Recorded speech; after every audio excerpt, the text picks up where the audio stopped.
Hello, Internet. It is I, Malik Aaron, and welcome back to Box Office Predictions. Today, we're going to be talking about The Accountant 2. So, as usual, we're going to be going over the pros and cons. So, let's get to it. Pros. Okay. So, we're going to talk about Accountant 2. We got to talk about Accountant 1, which came out in 2016. A long time ago in a pretty much a different world.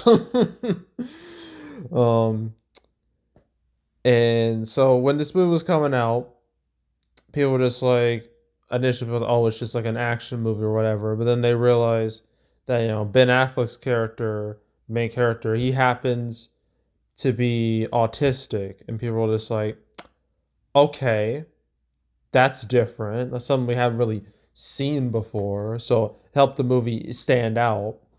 And when the movie released, reviews were pretty mid, although audience reaction, I believe, was comparatively stronger.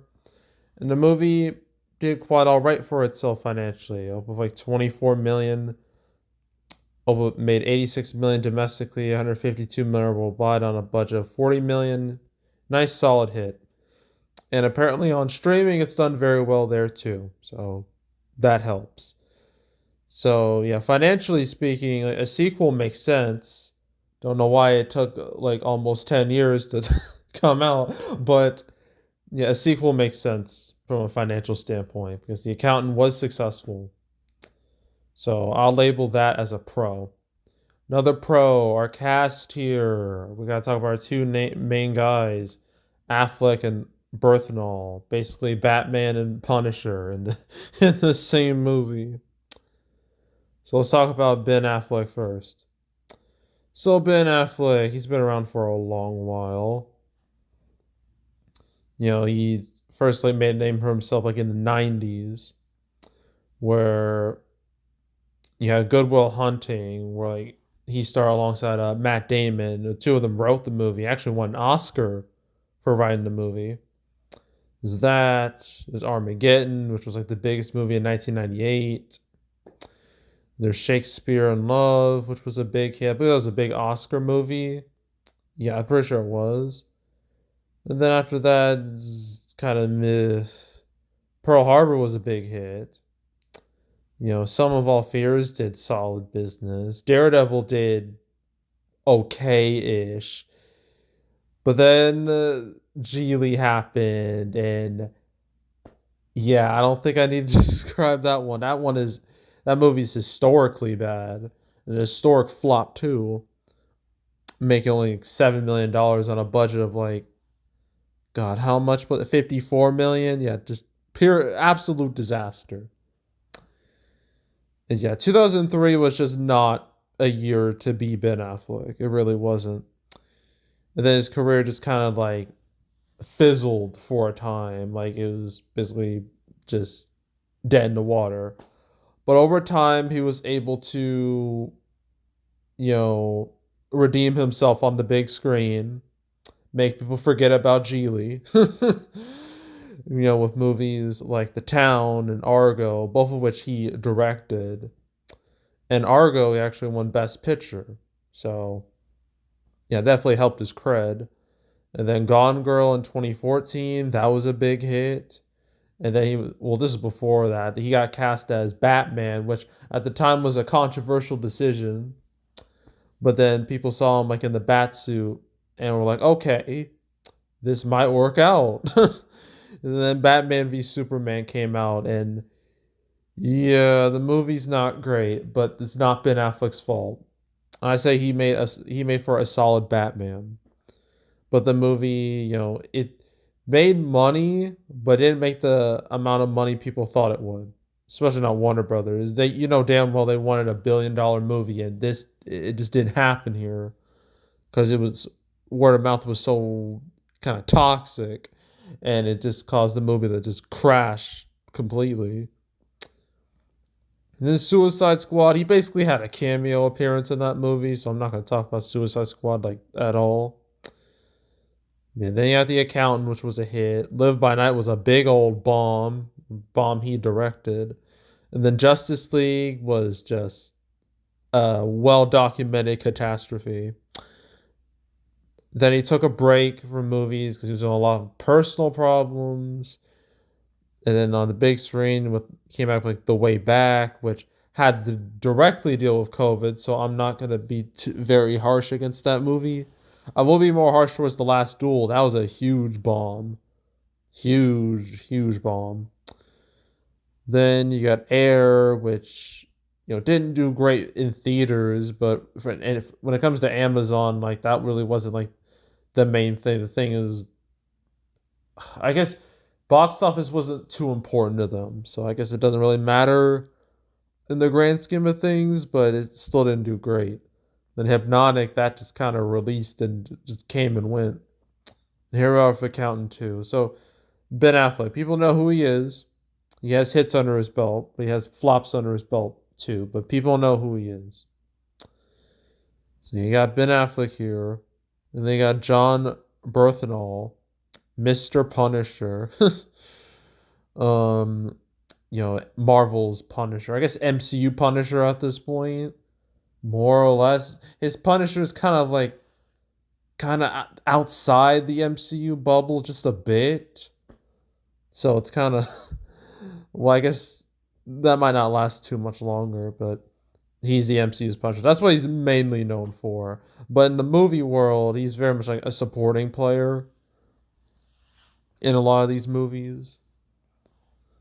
And I had no idea he was a Night at the Museum. That's a shock to me. Now, Wolf of Wall Street, I know that. I know he was in that. There's that. There's Fury. The First Accountant. There's Sicario. Baby Driver, I know that one. Uh, First Man, I can't tell you because I never watched it. Widows, like same thing. I couldn't tell you. There's 4v Ferrari. There's King Richard. There's Amateur, which literally came out like 2 weeks ago. And now Accountant 2. But he's mainly known for his role as Punisher in basically Marvel TV. So yeah, people know who he is because of that. So you got those two recognizable faces. I don't know about the rest of this cast. Cynthia Ade Robinson, has she been in anything? Only a few movies, including The First Accountant. So in Colombiana, I can't really judge her because I don't have much to judge. And then we got J.K. Simmons in here. He was in the first movie. Yeah, J.K. Simmons, he's been in like so many movies, so many shows as well. This man is everywhere. You either see his face, you either know him by his face or by his voice. One of the two. When it comes to, like his voice, he's voiced a lot of characters. Like his main role now is Omni Man in Invincible. That's like his main role at this point right now. But like in the movie world, you know, I guess he wasn't really noticed until he got to be J. Jonah Jameson in the Sam Raimi Spider-Man movies. Easily one of, if not the greatest casting decisions in the history of Hollywood. Right there. Like his J. Jonah Jameson's iconic to the point where they brought him back in the MCU because they knew damn well they were not going to replace him. You can't replace him because he is J. Jonah Jameson. He is the character at this point. Yeah, he's mainly known for like the Sam Raimi Spider-Man movies. He's mainly been a supporting player in a lot of movies. There's Juno, there's I Love You Man, there's Up in the Air, Cats and Dogs, Revenge. Oh no. Does anyone even remember Cats and Dogs 2? I don't think anyone does.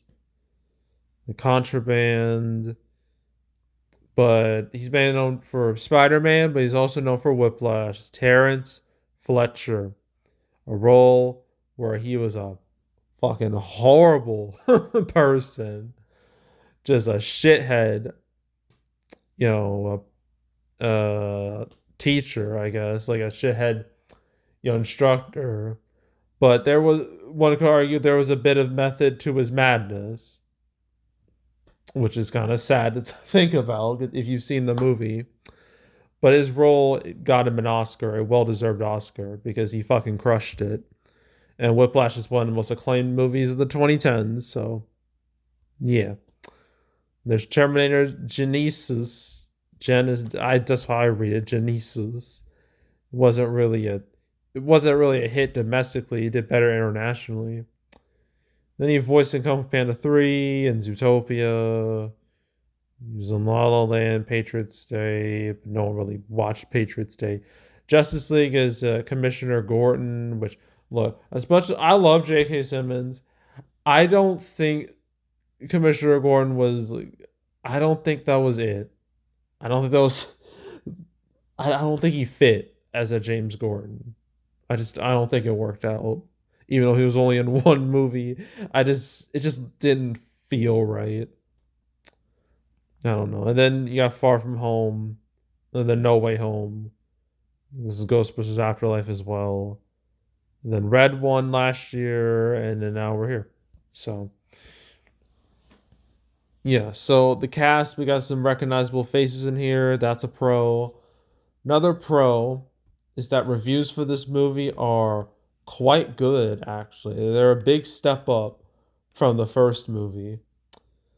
It has a 78% critic score, a 93% audience score, both of which are more than satisfactory, as is its A minus cinema score. So word of mouth across the board is quite good. Sure, it's no Sinners. It's not like that. Word of mouth is like over the moon, but it's still really good. So I'll label that as a pro.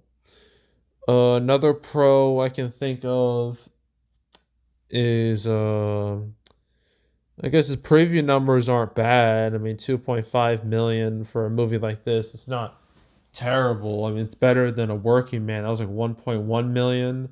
And from what I read, it's about I'm trying to remember. Damn it. It slipped my mind. Yeah, it slipped my mind. Damn it. Oh yeah, I remember. I gotta find it though. The Amateur, there we go. Glad it's here. Amateur. Compared to that, this movie, its preview numbers 2 million, so they'll do better than Amateur. It should, realistically. Even though this isn't like just Thursday previews, this movie had like a special screening. It was on the 17th, I think, for like tax day, which is funny because, Ben Affleck's character is an accountant. The movie's called The Accountant too, so kind of makes sense to do something like that.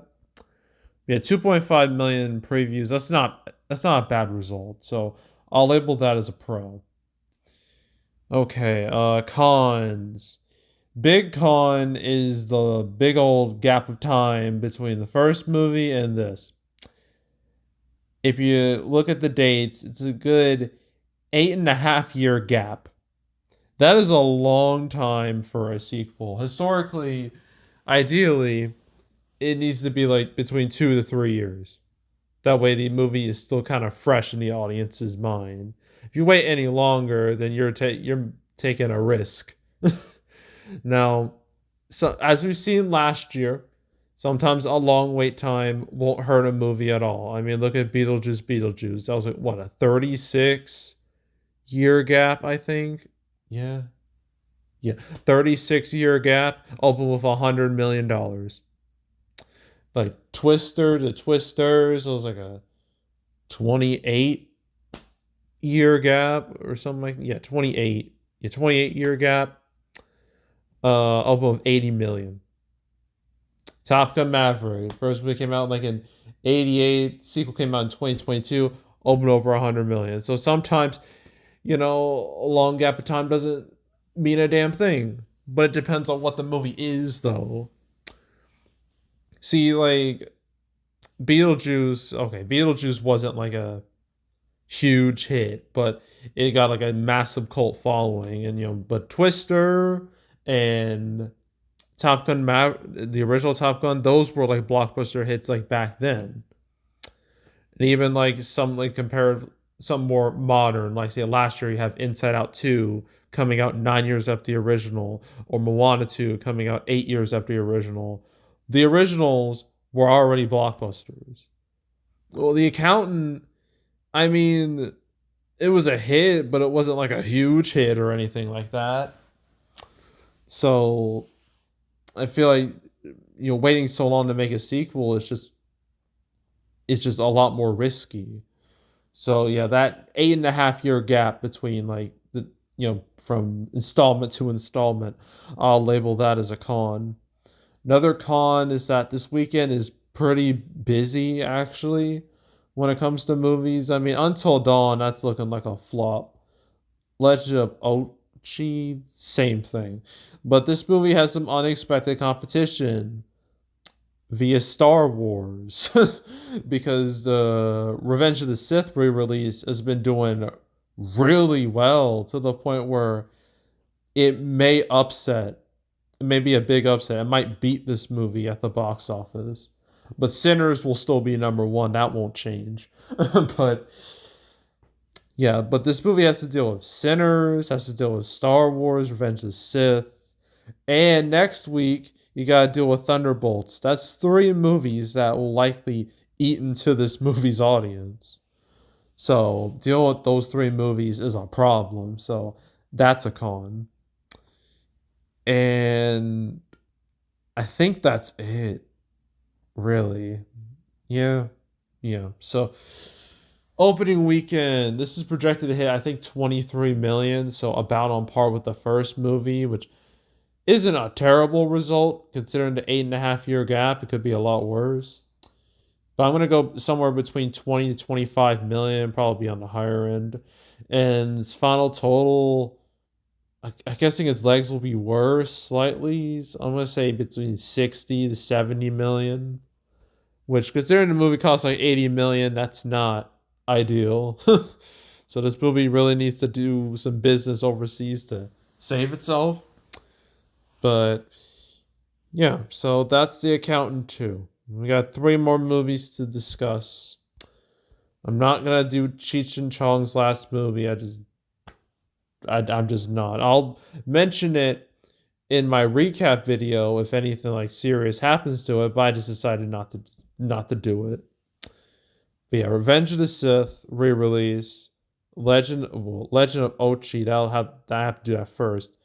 Then Revenge of the Sith, then Until Dawn, and then we're done for the weekend. So yeah, that's it. That's all. Make sure to subscribe, like this video, leave a comment, turn on notifications, share the whole drill. You want to check out more videos like this? I got playlists on the homepage, all previous prediction videos I made this year, the past few years. Want to watch of the any of those videos? You can go right ahead. There's also the box office recaps where I go over the box office results for any particular month. April recap, that will be around the second weekend of May, roughly. Yeah, around that time. And man, April has been just really good. Just so good. I mean, it hasn't been perfect, but it just after the horror show that was March, like this month is exactly what the box office needed. It needed desperately. So I'm really glad April has been really strong. So yeah, that recap video will be in like 2-ish weeks. So stay tuned for that. But if you want to watch any of the past recap videos I made on the channel, I guess including my March recap, you can go right ahead. There's also the canceled series where I went over all the movies that were supposed to come out but didn't. Yeah, I didn't make any videos regarding Accountant 2, but if you want to watch any of the 250 episodes of Cancel, you want to binge watch that whole series, go right ahead. And yeah, that's it. That's all. I am out. Goodbye.